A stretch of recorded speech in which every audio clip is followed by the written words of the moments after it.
Welcome back to Mexico News Network's Daily News, broadcasting from El Dorado Royal Spa Resort by Carisma. Remember to follow us on Facebook, Twitter, and Google Plus for more information, and visit our website www.mexiconewsnetwork.com. And now, let's continue with information. Mexico, with its international alliances, has enabled the creation of systems to measure forest changes and payment procedures for local farmers.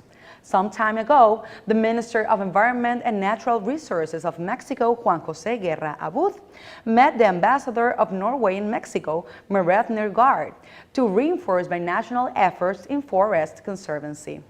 Because of its commitment to forest policies and the implementation of regulatory systems, the Norway government has been working side by side with Mexico since 2010, when both countries signed a memorandum of understanding on cooperation in the areas of environment, forest conservation, and climate change.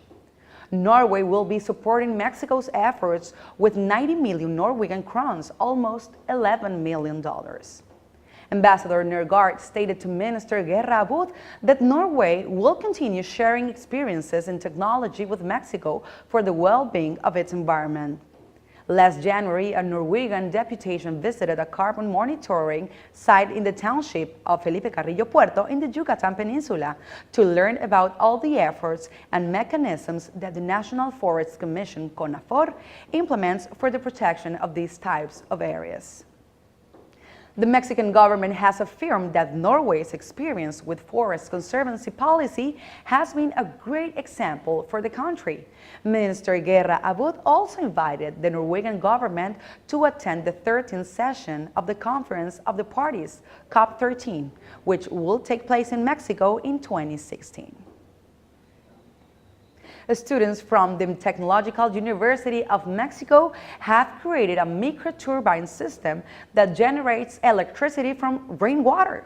Rommel Brown, Omar Leiva, and Gustavo Rivero are the creators of this innovative device they called Pluvia, which has already been tested in Iztapalapa, a borough of Mexico City with a high degree of socioeconomic marginalization. Pluvia is as simple as it is effective. It seizes flowing rainwater from a rooftop, which once gathered is used to spin turbines inside the small device. After making the turbine spin, the water flows through a charcoal filter and reaches a tank.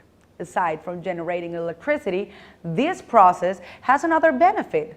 According to its creators, the water in the storage tank is as clean as or cleaner than the water in the network supply system of Mexico City. Though Pluvia was created to power up household appliances in low-income homes, devices like this may become a regular part of our lives as environmental awareness grows and modern life requires a more responsible use of resources and cleaner forms of energy generation.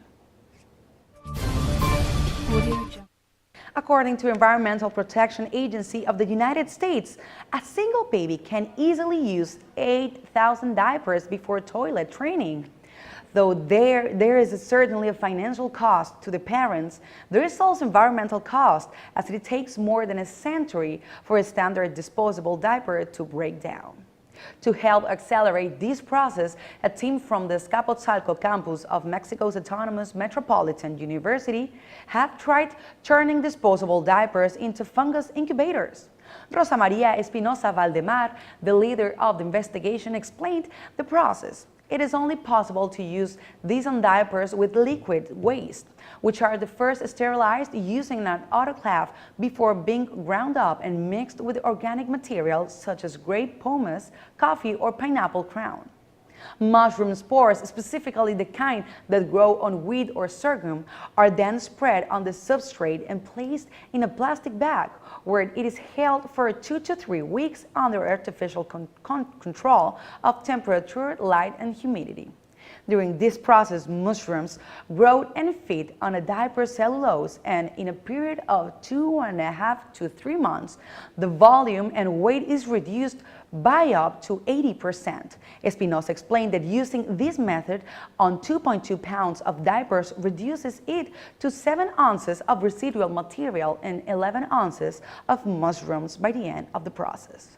Furthermore, and although this was not the original aim of the team, Rosa Maria Espinosa said that the resulting mushrooms can be used as a food supplement for cattle. The residual gel could increase the humidity retention in crops, and the leftover plastic can be recycled. The Detroit-based car manufacturer General Motors, GM, plans to use clean energy to power its manufacturing plants in Mexico. This will be the first time GM harvests wind energy, hoping to produce 34 megawatts.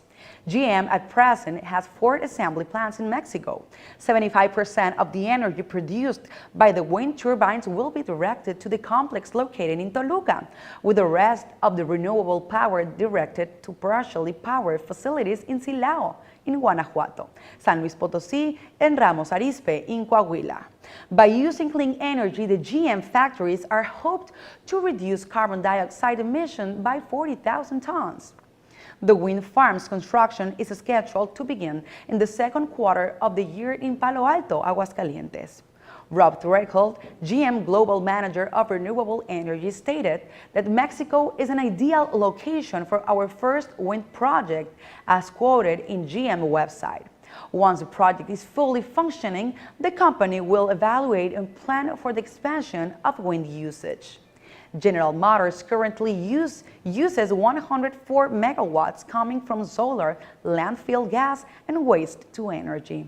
It is planning to reach 125 megawatts by 2020. Because of this, Jim DeLuca, GM Executive Vice President of Global Manufacturing, said that using more renewable energy to power our plants helps us reduce costs, minimize risk, and leave a smaller carbon footprint. It is hoped that this project will reach its goal and in so doing encourage other large companies to use renewable energy. Don't go anywhere. We'll be right back with more relevant information on Mexico and the Riviera Maya after these brief messages. Stay with us.